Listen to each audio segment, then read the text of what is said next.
Right then, here we go. Another week, another car boot. Who knows what we find? But here we go. Look, starting off, we got a couple of things here that I picked up that kind of mystery objects, eh? See if you can work out what they are before. I'm sure you can, one of them. And see if we can work out what they are, and I'll come back to them later on. Right, now I had a fun couple of little sessions. Starting off with a 50p tool. I'm going to put the strong glasses on from the off here.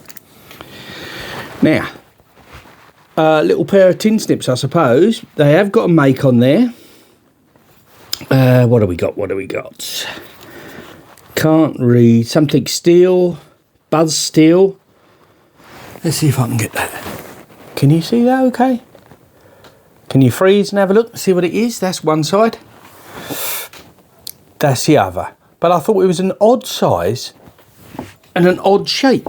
It's a bit stiff, but the edges are good. A little bit of oil, liven that right up. So that was that. Now, I pick up a lot of these in the past, but I haven't got one like this. There's no, it's not like an Abingdon or a King Dick where you can see the central part is open. You've actually got the joining pins there, and round the edge, and you can see remnants of red paint. You can see like what would you call that? Oh, look at the state of that. I think you could say that's twisted. Wow, that's taken some pressure, isn't it? I thought it ran quite smoothly, but I didn't close it up. Look at that. Whoa. That's well off. Anyway, there is a make on it. There looks like there's a tent, and I can't read the writing underneath. Can you see the tent? Yeah, can you see that okay?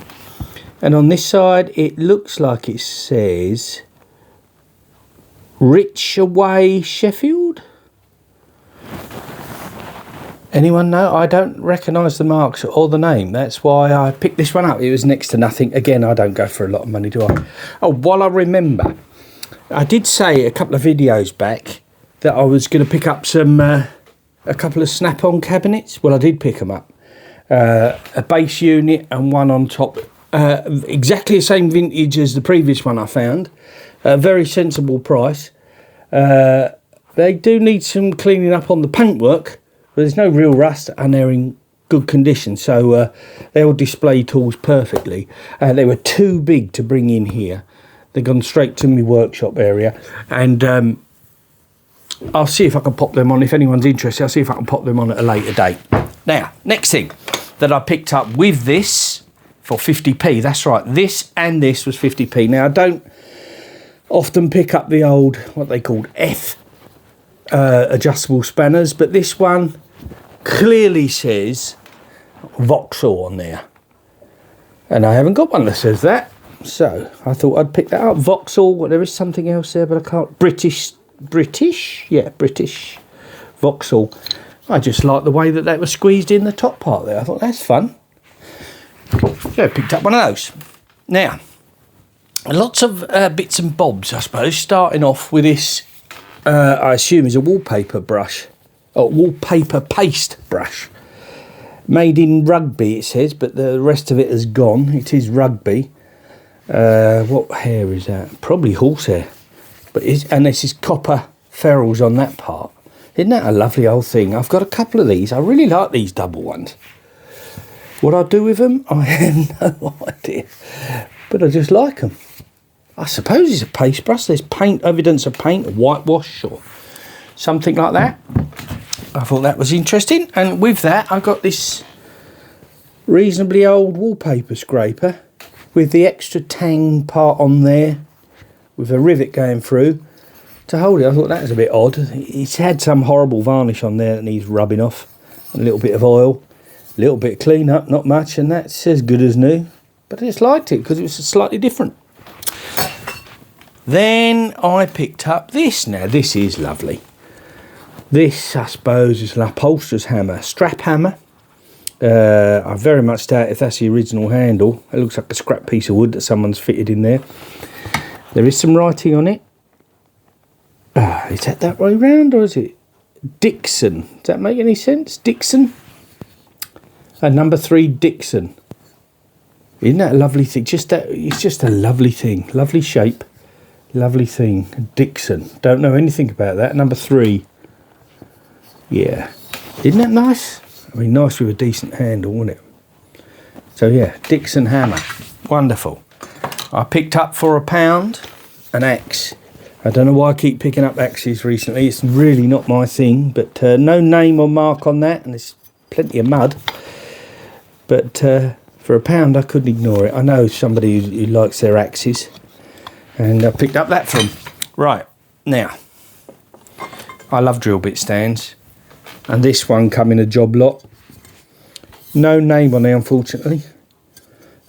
Just a bog standard aluminium, I suppose, aluminium anodised drill bit stand. Nothing too exciting there. Now this fella, I bought this lot for £2, I think he conned me. While I was going through these to see if there was any interesting names to any of these rulers or rules, I broke the elastic band that was holding them, so I felt a bit guilty to own them. I thought I should buy them. What we got on this one? There's some interesting scales. Inches. I don't know what's going on here. Inches, divisions of an inch. What we got there? That looks like no, that's an inch. 1/4. Yeah, what scale is that? Oh, it says. Oh, that's interesting. I don't know. I'll have to look into that. 3/8 inch, it says there. 3 inch. 1/3 inch. Can't read that. Made in England. Armstrong. Not a make I've heard of when it comes to rulers. Lovely quality. I'll look into that. That'll be fun to find out. Google time. That one. Is this a school one? It's made by, well, Temps. It's an old school one, I think. I seem to remember these with the degrees. I remember them at school, I think. Yeah, just about remember those. This is in inches again. This says foreign, but it's in inches. There's nothing more going on that other than that. Nice thing. What else we got? Right, 100 millimeters. 10 decimeters equals a meter. Decimeters. 10 meters equals 1 decameter. Wonder when did that all change? 10 centimetres, 100 metres equals 1 hectometre. 1,000 metres equals a kilometre. When did we lose the decimeters, I wonder? So you've got inches on this side, divisions of centimetres and blank for some reason. On the back is feet and inches, and the old degree scale, I think that is. Yeah. Is there 45 on there? There is, of course there is. Plastic was tucked in there. 10 centimetres. Again, the decimeter thing. Decimeter thing there. This one's a Rolinx product made in England. Rolinx. Rolinx. Rolinx, I suppose so. 100 millimetres, 10 centimetres, and 1 decimetre. I don't remember ever being taught decimetres before. Interesting. And finally on the rulers, or rules, the Middlesex number 3 rule, made in England, Philip and Tracy Limited, London. Inches, centimetres, cms, and millimetres, mms. That's interesting, that's nice. 12ths on the back in inches, and 16ths in inches there. Now there's a little tiny fraction of a damage there, which, what a shame. I'll have to rub that off. But yeah, so I'll pick them up. £2, because I broke a blooming thing. Now this, I assume, is beech.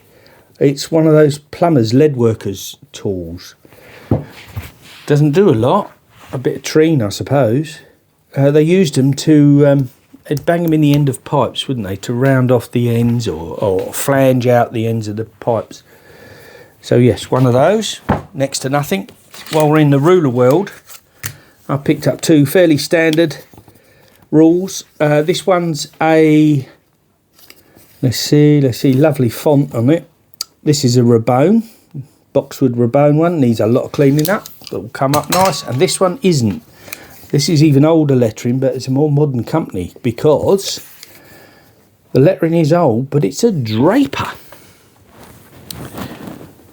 I don't know much about Draper, except I've never wanted their tools, but I've got a Draper wooden rule there, so yeah, didn't know they'd been around that long. Something I could need to read up on. I also picked up this little, well, was it a spatula or a knife? Because of it's very heavy. It looks like it's a lignum handle. There is a make on there, made Thompson's, I think it says. Moore and Sons, Thompson's and Thompson, I think. It might clean up, but I might lose that lettering when I do. A sweet little thing. Now, mole grips. Now, I was rightly corrected on a previous video because where I found the mole mark, I saw that it said Newport, and with my terrible eyesight, I thought, oh, it says Isle of Wight, but of course it's not. It's Newport Gwent in Wales where they were made. Because I looked it up as soon as I was somebody highlighted it for me. Thank you for that. And so I've got lots of moles all around. This one isn't the green one.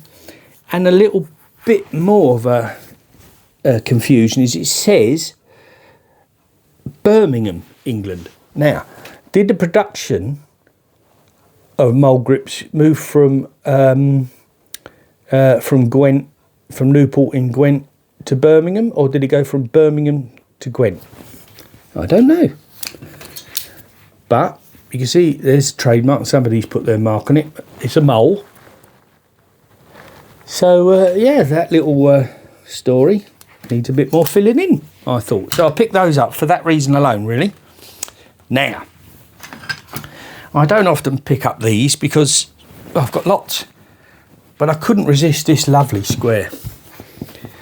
Brass, hardwood handle, probably ebony, I suppose. They used to make them. And it was just in a slight bend, but that won't take much to get out. And I thought, that's just a lovely thing. Just a lovely thing. Whether it's square or not, I don't know. So I thought, let's have a little play. I picked this up too, which is a Moore and Wright. Sheffield Moore Wright, and it belonged to Mr. Booth, because he's put his name on it. EB. Don't know what the E stands for.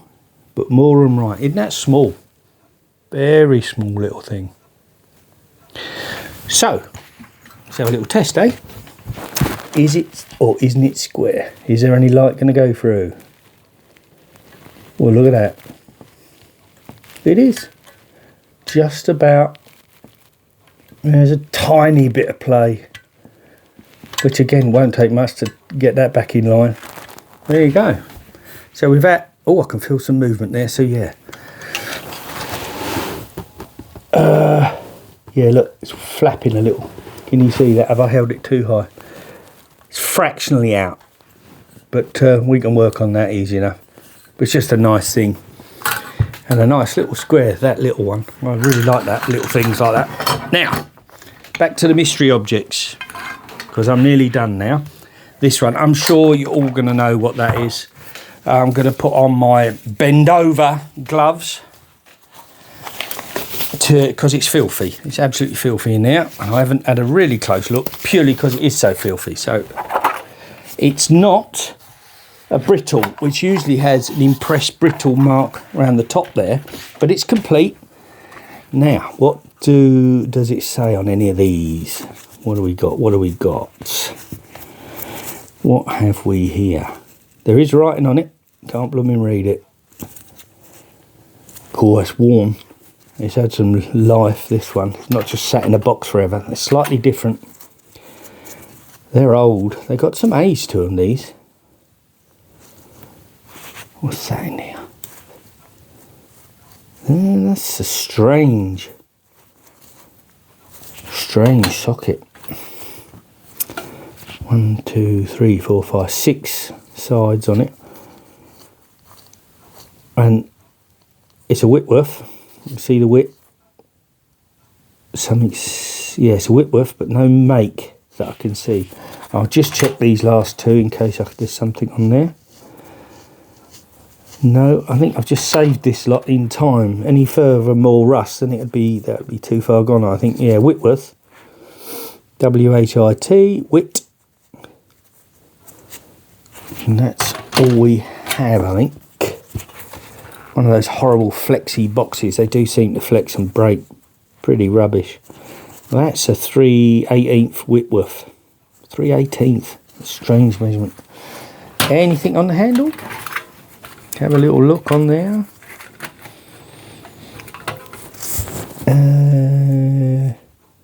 Nothing. How odd. They're usually a make of some sort, isn't it?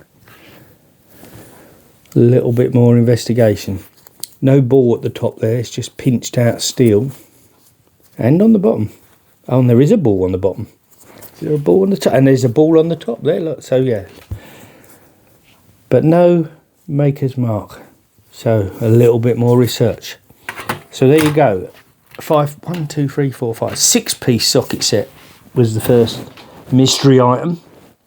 It wasn't that too mystery, too unknown. Now, what's this? This I thought was a sweet little thing. It's a really grubby box. Look, you can see how grubby. And it turns out to be a little sharpening stone. Now, I love sharpening stones, and they are very, very hard to figure out. I think it's like glass on there. I don't know if any of you would agree. Is that slate, or is it too glassy? I think I picked it up because I thought it might have been slate. No, there's nothing, no giveaway. So it's a little sharpening stone, very small, isn't it? Fairly flat, considering its age, but very fine, very fine. And you can see the shine on it. So yeah, a little slipstone or a little sharp oil stone. Nice shape as well. It's not square.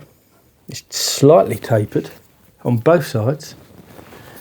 And someone made this little box to put it in, which is a bit damaged now, but so that part and that side has come off. That can easily be replaced. They've even bothered putting a piece on the end, re-glued. But yeah, little sharpening stone. What are those for? Little carving chisels, maybe? Gravers, something? I don't know. But I thought it was fun. So there you go. Oh, that's the top, isn't it? Ah. Or is it? No, it must be the bottom. There's a little bit of a edge on that side, but nothing on there. So I would think that goes that way around. How weird. So, so it must have been held on this side. Yes. So that's the way round it was. Interesting. So it would be out the box like that to work on, and that was just the cover plate because there's more detail. It's been chamfered all around that top edge there.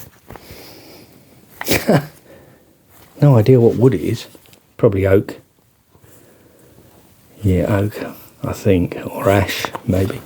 But yes, that's how it was set, that way round in the box. No catch, no clip, just, yeah, that's a sweet little thing. So that was fun to find. Now, I got told off the last couple of weeks because I've been forgetting to say hello to my grandkids. So, hello Toby, hello Oscar, hello Piper. And yeah, so that's this week's little bits and pieces. And as my son always says, if you can, and if you're happy with what you've seen, like and subscribe. And stay safe and well, and hopefully see you on the next one. Broken thumbs up. Ta-da! See you later.